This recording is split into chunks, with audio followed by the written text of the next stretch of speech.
Dear students, welcome to your Lakshya engineers academy.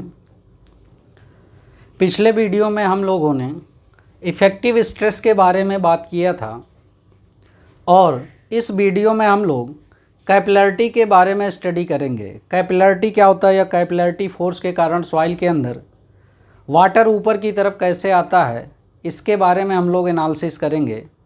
तो यहाँ पर देखते हैं हम लोग बेसिकली जो सॉइल की या आप कह सकते हैं अर्थ की जो ऊपरी लेयर है उसमें वाटर जो है 3 जोन में डिवाइड किया गया है। जो आपका अर्थ का ऊपरी लेयर है, पृथ्वी के ऊपरी लेयर में वाटर जो है 3 जोन में बेसिकली पाया जाता है। तो इसको हम लोग देखते हैं कि यहाँ पे आपका जो है कैपिलरिटी के बारे में ये जो वाटर आपको डिवाइड किया गया है 3 भाग में, ये कैसे है।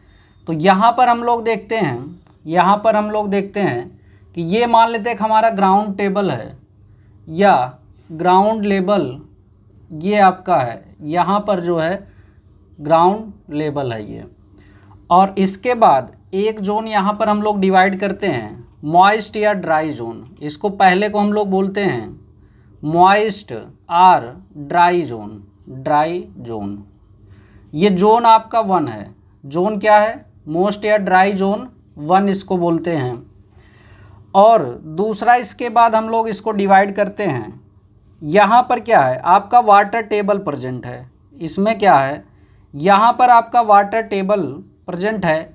यहाँ तक ग्राउंड में आपका क्या है? वाटर है। तो यहाँ पे इसके नीचे की सॉइल क्या होगी? पूर्णतः ये सैचुरेटेड होगी। ये सॉइल क्या होगी? सैचुरेटेड होगी।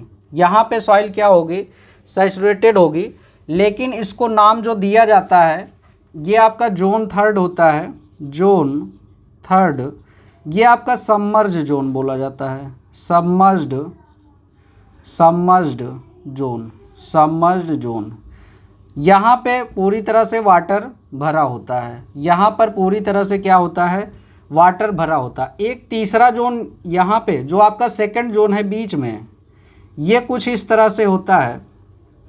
ये कुछ इस तरह से आपका होता है कि इसमें जो वाटर होता है ये आपका कैपिलरी जो यहाँ पर वाटर प्रेजेंट है इस सेक्शन के नीचे, ये वाटर क्या करता है? कैपिलरी एक्शन के कारण यहाँ तक आ जाता है। तो इस जोन की हाइट हम SC एज्यूम कर ले रहे हैं। SC capillary height. यहाँ पे वाटर क्या करता है कि आपका राइज कर जाता है। यहाँ तक वाटर क्या करता है? ये राइज कर जाता है। अब जोन 1 की ये जोन आपका सेकंड है, कैपिलरी जोन इसको बोलते हैं। कैपिलरी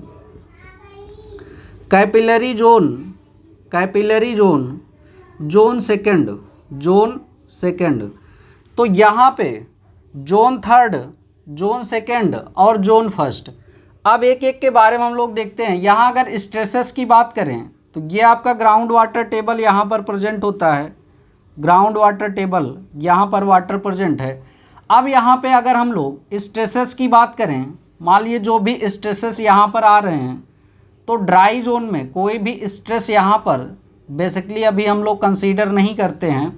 तो यहाँ पर देखते हैं कि ग्राउंड वाटर टेबल जहाँ पर होता है, यहाँ पर जो आपका इफ़ेक्टिव स्ट्रेस होता है वो आपका इफ़ेक्टिव स्ट्रेस जो है, इसमें जो आपका वाटर प्रेजेंट होता है, पोर वाटर प्रेशर या हाइड्रोस्टैटिक प्रेशर, ये आपका पॉजिटिव होता है। ये आपका क्या होता है? पॉजिटिव होता है। जोन 3 में जो आपका वाटर यहाँ पर प्रेजेंट होता है, जोन 3 ये हो गया। यहाँ पर जो पोर वाटर प्रेशर होता है, हाइड्रोस्टैटिक प्रेशर होता है, अगर U को हम यहाँ पर रिप्रेजेंट करते हैं तो ये वैल्यू यहाँ पर पॉजिटिव बेसिकली आपकी मिलती है। यहाँ पर क्या होती है? बेसिकली पॉजिटिव वैल्यू ये आपकी मिलती है। तो यहाँ पर हम लोग देखते हैं, और जैसे ही कैपिलरी जोन में हम बढ़ते हैं, कैपिलरी जोन में, तो यहाँ पर क्या होता है कि ये आपका जो है पोर वाटर प्रेशर कुछ ही डायरेक्शन में बढ़ता है। तो यहाँ पे क्या है? एक जो रेफरेंस लाइन हमने U लिया है, इधर राइट डायरेक्शन में अगर हम मेजर करते हैं तो ये वैल्यू पॉजिटिव लिया जाता है। यहाँ से अगर लेफ्ट डायरेक्शन में लेते हैं तो ये वैल्यू निगेटिव लिया जाता है। क्या किया जाता है? यहाँ पर निगेटिव लिया जाता है। तो पोर वाटर प्रेशर यहाँ पे कैपिलरी जोन में क्या होता है, निगेटिव होता है। कैपिलरी जोन में पोर वाटर प्रेशर निगेटिव होता है।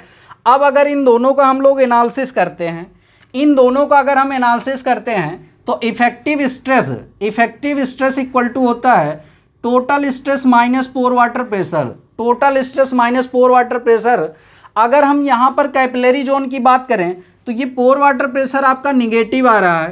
कैपिलरी जोन में पोर वाटर प्रेशर क्या होता है, निगेटिव होता है। तो निगेटिव होने के कारण यहाँ पे क्या होगा, ये आपका क्या हो जाएगा, total stress minus pore water pressure की वैल्यू यहाँ पर अगर निगेटिव लेंगे तो ये निगेटिव आपका क्या आएगा, पॉजिटिव आ जाएगा। Effective total stress plus pore water pressure, तो यहाँ से आपका जो है ये value effective stress equal to यहाँ पे जो वैल्यू आपको मिल जाएगी, effective stress equal to total stress plus pore water pressure.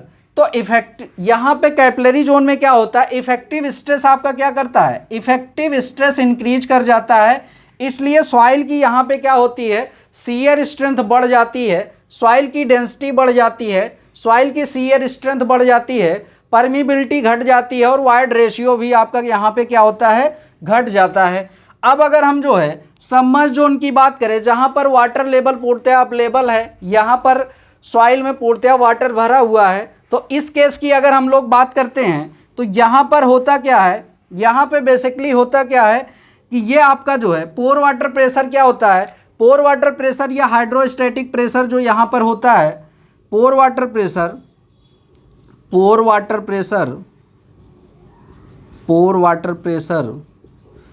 या इसी को हाइड्रोस्टैटिक प्रेशर बोलते हैं। हाइड्रोस्टैटिक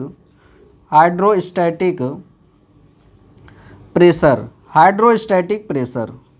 ये आपका क्या होता है, पॉजिटिव होता है। ये आपका क्या होता है, पॉजिटिव होता है। यहाँ प्योर वाटर प्रेशर आपका क्या होता है, कैपिलरी जोन में पोर वाटर प्रेशर इसकी वैल्यू क्या होती है, निगेटिव होती है। पोर वाटर प्रेशर की वैल्यू क्या होती है, निगेटिव होती है। अब यहाँ पर होता क्या है कि ये अगर निगेटिव है तो इफेक्टिव स्ट्रेस आपका जो है क्या मिलेगा, अधिक मिलेगा। इफेक्टिव स्ट्रेस क्या होगा, अधिक मिलेगा। अब यहाँ पे अगर सबमर्ज जोन की केस जोन 3 की हम लोग बात करते हैं तो यहाँ पर आपका effective stress equal to value हो जाएगा, effective stress equal to total stress minus pore water pressure. अब यहाँ पे क्या है, पोर वाटर प्रेशर की वैल्यू पॉजिटिव है, तो इसलिए क्या होगा कि ये वैल्यू इफेक्टिव स्ट्रेस की वैल्यू क्या होगी, कम मिलेगी। इफेक्टिव स्ट्रेस की वैल्यू क्या हो जाएगी, रिड्यूस हो जाएगी। इफेक्टिव स्ट्रेस की वैल्यू क्या हो जाएगी, रिड्यूस हो जाएगी। और यहाँ पे कैपिलरी जोन की अगर हम लोगों ने बात किया तो यहाँ पे इफेक्टिव स्ट्रेस क्या होता है, इंक्रीज हो जाता है। इफेक्टिव स्ट्रेस इंक्रीज होने से क्या होगा, सॉइल का शियर स्ट्रेंथ बढ़ जाएगा, सॉइल का डेंसिटी घट जाएगा, डेंसिटी जो है इंक्रीज करेगा, वाइड रेशियो घट जाएगा और परमिबिलिटी भी आपका क्या होगा, घट जाएगा। यानी कि जो कैपिलरी जोन आपका होता है, ये कैपिलरी जोन में ही कैपिलरी जोन की सॉइल जो होती है इसका स्ट्रेंथ आपका क्या होता है, इंक्रीज कर जाता है। तो यहाँ पर हम लोगों ने देखा। अब एक एक के बारे में हम लोग यहाँ से डिटेल से समझते हैं। यहाँ पर एक एक के बारे में हम लोग डिटेल से समझते हैं। अब यहाँ पर हम लोग बात करते हैं जोन 1। जोन 1 की हम लोग अब चर्चा करते हैं। यहाँ पर जोन 1 को हाइग्रोस्कोपिक जोन भी कहा जाता है। इसको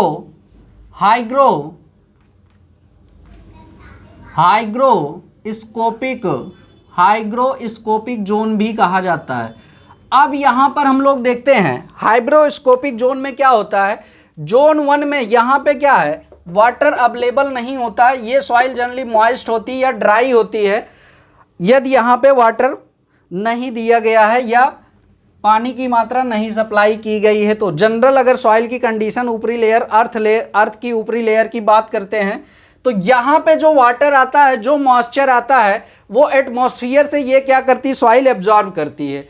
जैसे मैंने आपको जो है वाटर कंटेंट में बताया था कि वहाँ पे एक हाइग्रोस्कोपिक वाटर होता है। वो वाटर क्या होता है, जब सॉइल हमारी ड्राई हो जाती है, ओवन में ड्राई कर देते हैं, इसके बाद एटमॉस्फेयर से जो नमी एब्जॉर्ब करती है वो आपका हाइग्रोस्कोपिक वाटर होता है। तो सेम वही कंडीशन यहाँ पर भी है। जब सॉइल हमारी ड्राई होती है, उसके बाद वो एटमॉस्फेयर से क्या करती है, एटमॉस्फेयर जो ह्यूमिडिटी होती है वहाँ से कुछ जो है मॉइस्चर को एब्जॉर्ब कर लेती है, वहाँ से कुछ मॉइस्चर को एब्जॉर्ब कर लेती है। जनरली इस जोन के जो है आपको इस जोन का जनरली जो है इसको ड्राई माना जाता है, जनरली इसको क्या किया जाता है, ड्राई माना जाता है। तो यहाँ पर इसके बारे में जो की पॉइंट हम लोग लिख सकते हैं वो है आपका हाइग्रोस्कोपिक जोन का इस जोन को ड्राई माना जाता है, ड्राई माना जाता है। इस जोन में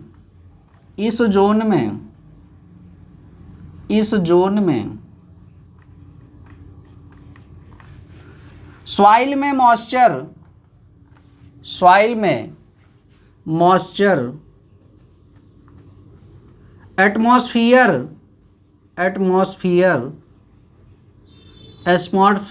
एटमॉस्फेयर से आता है। सामान्यतः तीसरा यहाँ पे बात करते हैं, सामान्यतः सैंड तथा ग्रेबल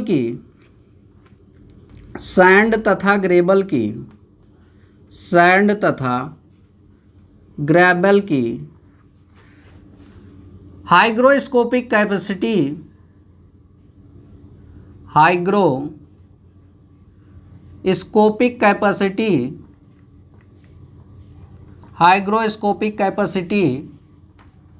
नेग्लेजिबल होती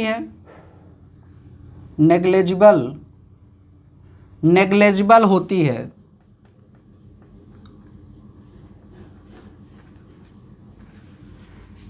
जबकि सैंड तथा क्ले की अधिक होती है। सॉरी, यहाँ सैंड हो चुका, सिल्ट तथा क्ले की अधिक होती है। अब ये इस जोन को ड्राई एज्यूम किया जाता है, इसमें जो भी आपका मॉइस्चर आता है वो एटमॉस्फेयर से आता है। हाइग्रोस्कोपिक जोन किया जाता है क्योंकि ये एटमॉस्फेयर से नमी को एब्जॉर्ब करता है।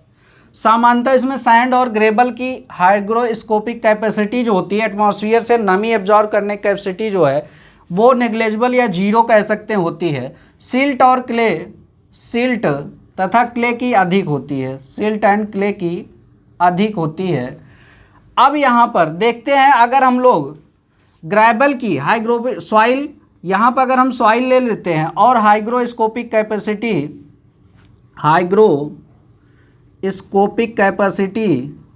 की बात करते हैं, तो यहाँ पर मेनली जो ग्रेबल आपका होता है, ये ग्रेबल का आपका जो है जीरो होता है और सैंड का हाइग्रोस्कोपिक कैपेसिटी 1 लिया जाता है। और सिल्ट की यहाँ पर बात करें तो सिल्ट का 1 to 7 होता है। और यहीं पे अगर हम क्ले की बात करते हैं तो क्ले में 7 to 17% ये वैल्यू होती है, परसेंट में ये वैल्यू आपकी रहती है। तो ये हाइग्रोस्कोपिक कैपेसिटी की हम लोगों ने बात किया। अब जोन सेकंड की हम लोग बात करते हैं। यहाँ पर देखिएगा, जोन सेकंड की हम लोग चर्चा करते हैं। जोन सेकंड में क्या होता है इसको नोट कर लीजिए। यहाँ पर हम लोग जो है जोन सेकंड की चर्चा करते हैं। जोन सेकंड आपका कैपिलरी जोन कहलाता है। जोन सेकंड आपका क्या कहलाता है, कैपिलरी जोन कहलाता है। तो यहाँ पर हम लोग जोन सेकंड की बात करते हैं। अब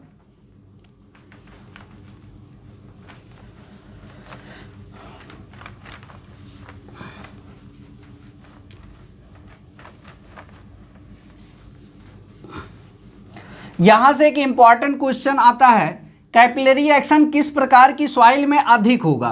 कैपिलरी एक्शन किस प्रकार की सॉइल में अधिक होगा। तो यहां पर सॉइल में अगर हम लोग बात करते हैं, अभी फॉर्मूला ड्राइव करेंगे, जो पोर्स सॉइल का जो है, पोर्स जो होता है या आपका जो है सॉइल पार्टिकल का जो साइज होता है उसके ऊपर ये आपका डिपेंड करता है, या पोर्स की साइज पर डिपेंड करता है। जिस सॉइल में जितने बड़े पार्टिकल होते हैं पोर्स का साइज भी उतना बड़ा होता है।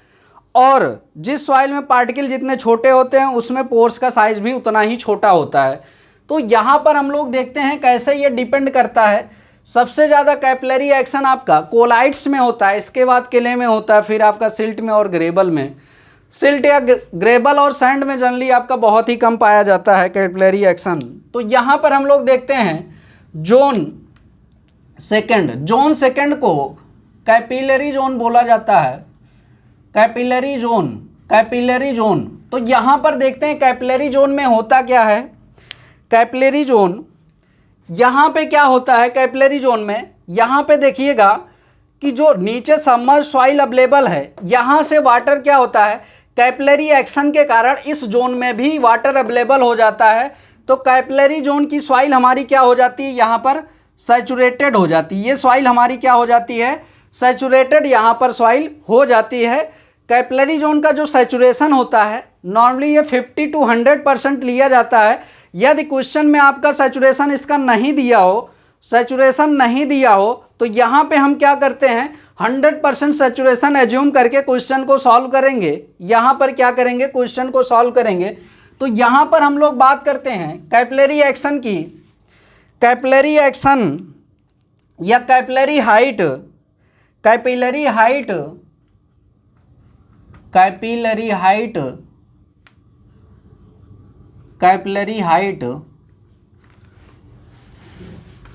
वॉल्यूम ऑफ वायर्स के साइज पर डिपेंड करता है। कैपिलरी हाइट वायर्स के साइज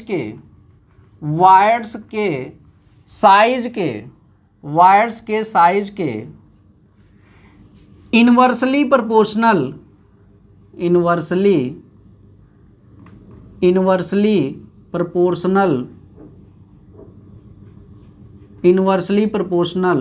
होता है। कैपिलरी हाइट वायर्स के इनवर्सली प्रोपोर्शनल होता है। वायर्स जितना छोटा होगा कैपिलरी हाइट उतना अधिक होगा। वायर्स जितना छोटा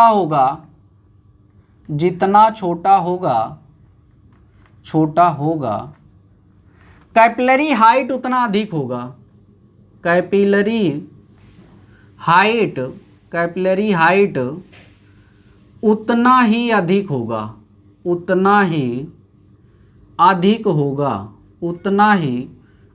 होगा। अब यहाँ से देखते हैं, अगर कैपिलरी ऑर्डर हम लोग बात करते हैं, कैपिलरी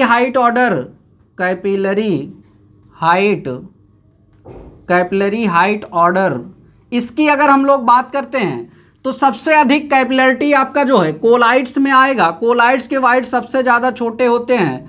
इसके बाद आपका क्ले में होगा, इसके बाद आपका सिल्ट में होगा, इसके बाद आपका जो है सैंड में होगा, और ग्रेबल या सैंड में आपका नेग्लिजिबल होता है। तो ये आपका जो है ये कैपिलरी हाइट का ऑर्डर मैंने बता दिया। ये अभी आपका जो राजस्थान जेईई का एग्जाम हुआ था वहाँ पे क्वेश्चन आया हुआ था कि उसमें पूछा था कि आपका जो है कैपिलरी हाइट किस में आपका सबसे अधिक होगा। तो सबसे अधिक आपका जो है किस में होगा, इन ऑप्शंस में कोलाइट्स का होगा। अगर कैपिलरी हाइट सबसे लीस्ट पूछता है तो ये कैपिलरी हाइट आपका क्या हो जाएगा, सैंड यहाँ पर सही होगा, अगर ये 4 ऑप्शन गिवन है तो। यहाँ पर अब नेक्स्ट पॉइंट की हम लोग बात करते हैं। कैपिलरी जोन में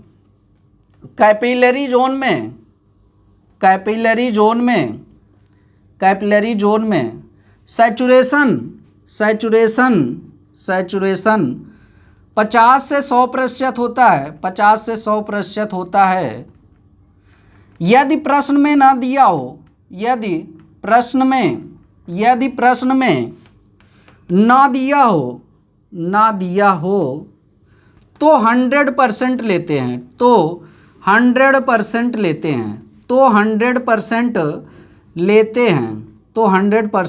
लेते हैं। इसकी वैल्यू 100% एज्यूम कर लेंगे। यहाँ पर हम लोग क्या करेंगे, एज्यूम कर लेंगे। अब थर्ड केस की यहाँ पर हम लोग बात करते हैं। थर्ड केस में क्या होता है, कैपिलरी जोन में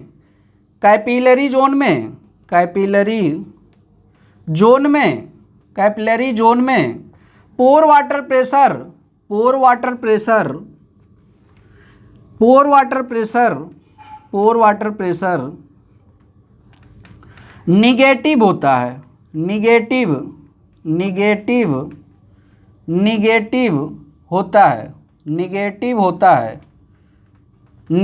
होता है। तो यहाँ पर अगर हम लोग बात करें, यहाँ पर देखिए कैपिलरी एक्शन, कैपिलरी फोर्स की बात करें या कैपिलरी एक्शन की बात करें, तो ये कैपिलरी एक्शन होता क्या है, इसका हम लोग थोड़ा डायग्राम बनाकर देखते हैं।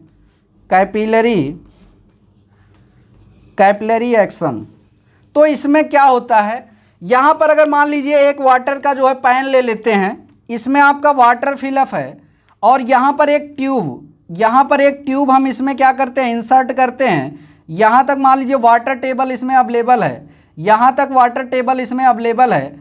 तो इसमें क्या होगा, मानते हैं कि वाटर आपका यहाँ तक, इस हाइट तक क्या होगा, कि आपका जो है यहाँ से वाटर टेबल, ये आपका जो है HC हाइट तक, HC कैपिलरी हाइट इतना है।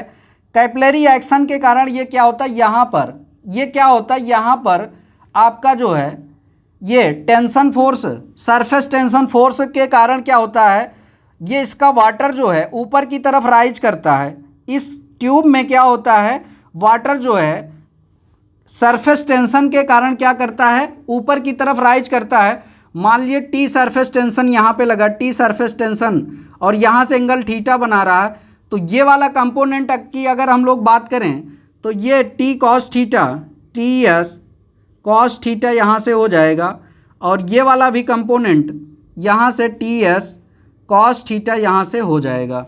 ये जो वैल्यू आ रही दोनों की यहाँ पे टी एस कॉस थीटा, अगर ये एंगल हमने थीटा यहाँ पर लिया है, ये एंगल थीटा यहाँ पर अगर हमने लिया है, तो ये टी एस कॉस थीटा जो ऊपर की तरफ इस वाटर टेबल को, यहाँ पर पाइप के अंदर वाटर को क्या कर रहा, ऊपर की तरफ खींच रहा है।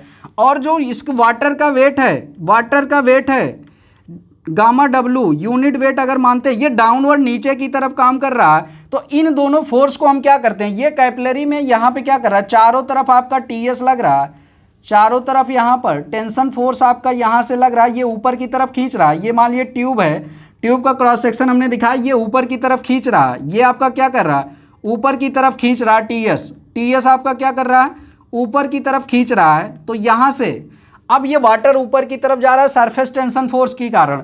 तो यहाँ से हम लोग क्या कर लेते हैं, जो पूरे इस परिधि पर जो है सरफेस टेंशन लग रहा है, तो यहाँ से pi D T S cos theta, तो यहाँ से जो ये एंगल थीटा है, मतलब आपका जो यहाँ पे मेनिस्कस फॉर्म हो रहा है, मेनिस्कस यहाँ पे फॉर्म हो रहा है। मेनिस्कस के कारण क्या हो रहा है, मेनिस्कस के कारण ही वाटर ऊपर की तरफ इसकी हाइट बढ़ रही है। अगर मेनिस्कस आपका इस साइड, इस शेप में हो जाएगा, तो ये डाउन की तरफ चला जाएगा, यहाँ क्या होगा, डाउन की तरफ चला जाएगा। तब ये इक्वल टू हो जाएगा, जो इसका वेट नीचे की तरफ काम कर रहा है, नीचे की तरफ वेट काम कर रहा है, तो इसमें क्या कर देंगे, यूनिट वेट इंटू वॉल्यूम। ये नीचे की तरफ जो फोर्स काम करेगा वो पता चल जाएगा, यूनिट वेट इंटू वॉल्यूम कर देंगे। तो इसका जो है यहाँ पर ये पाइप का डाया हम जो है क्या मान लेते हैं, यहाँ पे हमने डी एज्यूम किया, कैपिटल डी यहाँ पर एज्यूम किया है। तो यहाँ से क्या हो जाएगा, इसका अगर क्रॉस सेक्शन एरिया लेते हैं π/4 डी स्क्वायर, और इसका जो यूनिट वेट नीचे की तरफ काम कर रहा है, ये तो cross section area into height SC कर लेते हैं। यूनिट वेट नीचे की तरफ काम कर रहा है, गामा डब्लू, वाटर का यूनिट वेट नीचे। तो यहाँ से अगर कैपिलरी हाइट हम इसको सॉल्व करके निकालते हैं, डी से एक डी कट जाएगा, पाई से पाई कट जाएगा, और SC इक्वल टू निकालेंगे तो 4TS cos थीटा, और ये आपका डी गामा डब्लू यहाँ से मिल जाएगा। तो यहाँ से SC capillary height equal to क्या मिल जाएगा, capillary height equal to 4TS, TS क्या है, surface tension cos theta upon, यहाँ पर वैल्यू हो जाएगा ये आपका unit weight of water into d, diameter of particle या डायामीटर ऑफ ट्यूब यहाँ पर है, सॉइल के अंदर यही क्या होगा, डायमीटर ऑफ वायर्ड हो जाएगा, वायर्ड्स का साइज हो जाएगा, ये वायर्ड्स का साइज, कैपिलरी हाइट वायर्ड्स के साइज के क्या है, इन्वर्सली यहाँ से प्रोपोर्शनल आपको दिख रहा है। कैपिलरी हाइट यहाँ से क्या है, SC inversely proportional to 1/d, और inversely proportional to 1 unit weight. Unit weight अगर अधिक होगा, कैपिलरी हाइट कम होगी, जो भी फ्लूइड आपका यहाँ पे फ्लो कर रहा है, तो यहाँ पे क्या कंडीशन हो जाएगी, यहाँ पे टीएस क्या है, surface tension, surface tension of water, surface tension, surface tension of water, surface tension of water, ये जनरली वैल्यू होती है 75.6 इंटू 10⁻⁻6 किलो न्यूटन पर मीटर, किलो न्यूटन पर मीटर, जनरली ये वैल्यू आपकी यहाँ पर इतनी होती है। तो ये कैपिलरी हाइट निकालने का फॉर्मूला यहाँ से आ गया। जो मैं आपको वाइड्स का रिलेशन बता रहा था वो यहाँ से आप कर सकते हैं। सरफेस टेंशन जितना ज़्यादा होगा, लिक्विड में सरफेस टेंशन जितना ज़्यादा होगा, कैपिलरी हाइट उतना ही ज़्यादा होगा। और यहाँ से जो सॉइल के अंदर अगर हम बात करें, सॉइल के अंदर जो वाइड्स का साइज जितना ही छोटा होगा, कैपिलरी हाइट उतना ही अधिक होगा, कैपिलरी हाइट उतना ही अधिक होगा। और यूनिट वेट ऑफ वाटर जितना अधिक होगा, कैपिलरी हाइट उतना ही कम होगा, उतना ही कम होगा। तो यहाँ से हम लोगों ने इसके बारे में बात किया। और कैपिलरी जोन की चर्चा हम लोगों ने यहाँ से किया था। अगर कैपिलरी जोन की चर्चा हम लोग यहाँ से करते हैं कि मान लीजिए ये हमने सॉइल लिया हुआ है, इस सॉइल में 2 लेयर है, यहाँ से आपका वाटर टेबल प्रेजेंट है, यहाँ से क्या है आपका, ये देखिए वाटर टेबल अगर यहाँ पे प्रेजेंट है, यहाँ पे क्या है, वाटर टेबल प्रेजेंट है, यहाँ पर क्या है, वाटर टेबल प्रेजेंट है। तो इस जोन में यहाँ पे वो तो वाटर पूरी तरीके से प्रेजेंट है। तो यहाँ पे आपका क्या हो जाएगा, वाटर अगर प्रेजेंट है तो इस जोन में क्या होगा, यहाँ पर कैपिलरी एक्शन के कारण वाटर क्या आ जाएगा, फिलअप हो जाएगा एससी हाइट में। एससी हाइट में क्या हो जाएगा, यहाँ पे वाटर फिलअप हो जाएगा। तो प्रेशर डायग्राम अगर हम पोर वाटर प्रेशर डायग्राम अगर बनाते हैं तो ये डायग्राम कुछ इस तरह से मिलता है। यहाँ पे क्या होता है, निगेटिव पोर प्रेशर आपका जनरेट होता है, निगेटिव पोर प्रेशर यहाँ पर जनरेट होता है, और यहाँ पे पॉजिटिव पोर प्रेशर होता है। उसके बारे में हम लोगों ने डिटेल से यहाँ पर देखा हुआ है। तो कैपिलरी जोन में पोर वाटर प्रेशर निगेटिव होता है, और जो सबमर्ज जोन आपका है, सबमर्ज जोन में पोर वाटर प्रेशर क्या होता है, पॉजिटिव होता है। यहाँ पर इफेक्टिव स्ट्रेस इंक्रीज हो जाते हैं और यहाँ पे इफेक्टिव स्ट्रेस डिक्रीज हो जाते हैं। अब हम लोग जोन थर्ड की बात करते हैं। जोन थर्ड आपका है सबमर्ज जोन। जोन थर्ड की यहाँ पर हम लोग बात करते हैं। जोन थर्ड आपका है सबमर्ज जोन।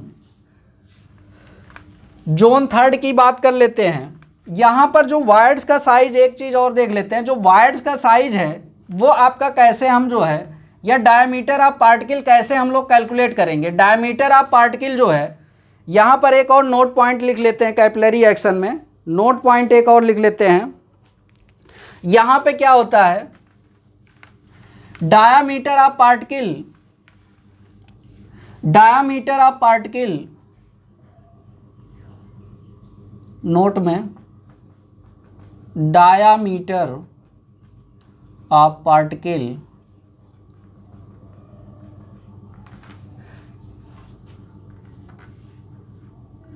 यहाँ पर wired ratio, wired ratio, wired ratio, wired ratio, यहाँ पे डायमीटर, जो भी आपका ये डायमीटर जो है डी, डायमीटर ऑफ पार्टिकल जो भी मिलेगा,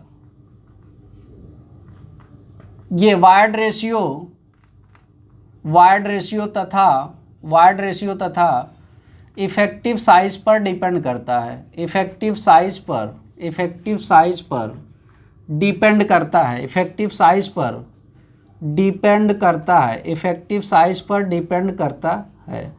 तो यहाँ से हम लोग बात करते हैं, अगर इफेक्टिव साइज पे ये डिपेंड कर रहा है तो यहाँ से ये D इक्वल टू अगर हम लोग बात करते हैं तो D, तो यहाँ से हो जाएगा ये D10/5, जनरली ये आपका 0.2 D10 लिया जाता है। दूसरा यहाँ पे ये निकालने के लिए वायर्ड रेशियो की पावर 1/3 इंटू D10, ये दो फार्मूले जनरली यहाँ पे यूज किए जाते हैं पार्टिकल का डायमीटर कैलकुलेट करने के लिए। पार्टिकल का डायमीटर कैलकुलेट करने के लिए यहाँ पर दो फार्मूले ये जनरली आपके यूज किए जाते हैं।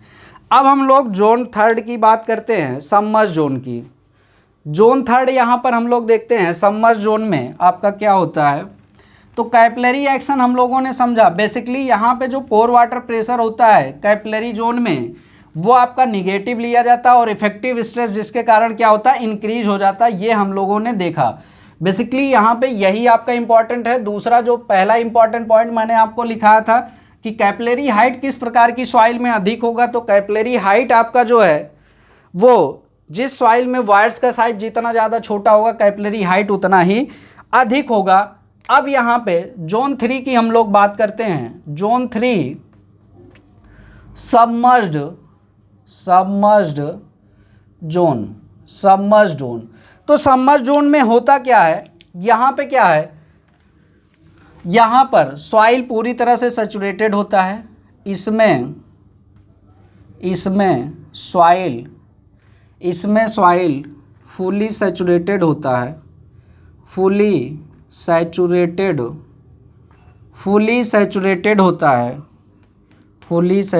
होता है। पोर वाटर प्रेशर इस जोन में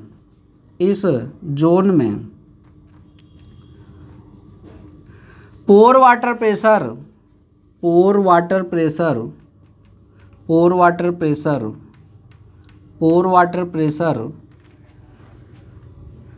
या हाइड्रोस्टैटिक प्रेशर, इसी को हाइड्रोस्टैटिक प्रेशर भी बोला जाता है। हाइड्रोस्टैटिक प्रेशर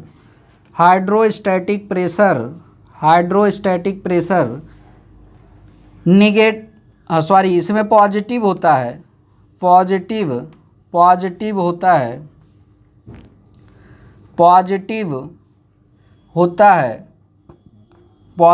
होता है। अब ये पॉजिटिव अगर होगा जिसके कारण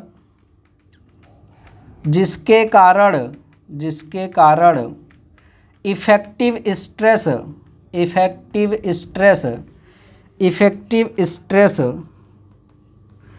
घट जाते हैं, जिसके कारण इफेक्टिव स्ट्रेस घट जाते हैं। इफेक्टिव स्ट्रेस क्या होते हैं, घट जाते हैं। तो यहाँ पर हम लोगों ने इसकी चर्चा किया। पिछले वीडियो में हम लोगों ने इफेक्टिव स्ट्रेस के बारे में बात किया था। इफेक्टिव स्ट्रेस जो है वहाँ पे हम लोगों ने पूरा एनालिसिस किया था। ग्राउंड वाटर टेबल जैसे जैसे आपका ग्राउंड लेवल के नीचे, ग्राउंड लेवल जैसे ये आपका जो है ग्राउंड लेवल है, यहाँ से ये जो वाटर टेबल है, जैसे यहाँ तक पहले हम लोगों ने ड्राई सिचुएशन लिया था, जैसे ये आपका ग्राउंड वाटर टेबल इंक्रीज करता है, इसमें क्या होता है, पोर वाटर प्रेशर इंक्रीज करता है। दो केस हम लोगों ने देखा था। पहले केस की अगर हम लोग बात करते हैं, ग्राउंड वाटर टेबल यदि यहाँ पे क्या है, ग्राउंड लेवल से नीचे ही आपका क्या कर रहा है, ग्राउंड वाटर टेबल यदि इंक्रीज कर रहा है, तो यहाँ पे जो हम लोगों ने फॉर्मूला पढ़ा था, effective stress equal to total stress minus pore water pressure. तो इस कंडीशन में होता क्या है कि यहाँ पे केस 1 की अगर हम लोग चर्चा करते हैं, तो यहाँ पे पोर वाटर जैसे जैसे वाटर टेबल आपका ग्राउंड लेवल के नीचे इंक्रीज कर रहा है, वाटर टेबल जैसे ही इंक्रीज करा, पोर वाटर प्रेशर आपका क्या करेगा, पोर वाटर प्रेशर इंक्रीज करेगा। पोर वाटर प्रेशर क्या करेगा, इंक्रीज करेगा। पोर वाटर प्रेशर अगर इंक्रीज कर रहा है तो आपका इफेक्टिव स्ट्रेस क्या करेगा, इफेक्टिव स्ट्रेस आपका डिक्रीज हो जाएगा। इफेक्टिव स्ट्रेस क्या होगा, डिक्रीज हो जाएगा। और ये टोटल स्ट्रेस की जो वैल्यू है ये कांस्टेंट हो जाएगी। टोटल स्ट्रेस की वैल्यू जो है ये क्या हो जाएगी, कांस्टेंट हो जाएगी। अब केस 2 की चर्चा करते हैं। जैसे जैसे यहाँ पे ग्राउंड लेवल के नीचे आपका वाटर टेबल इंक्रीज कर रहा था, पोर वाटर प्रेशर बढ़ रहा था और इफेक्टिव स्ट्रेस घट रहा था, टोटल स्ट्रेस कांस्टेंट था।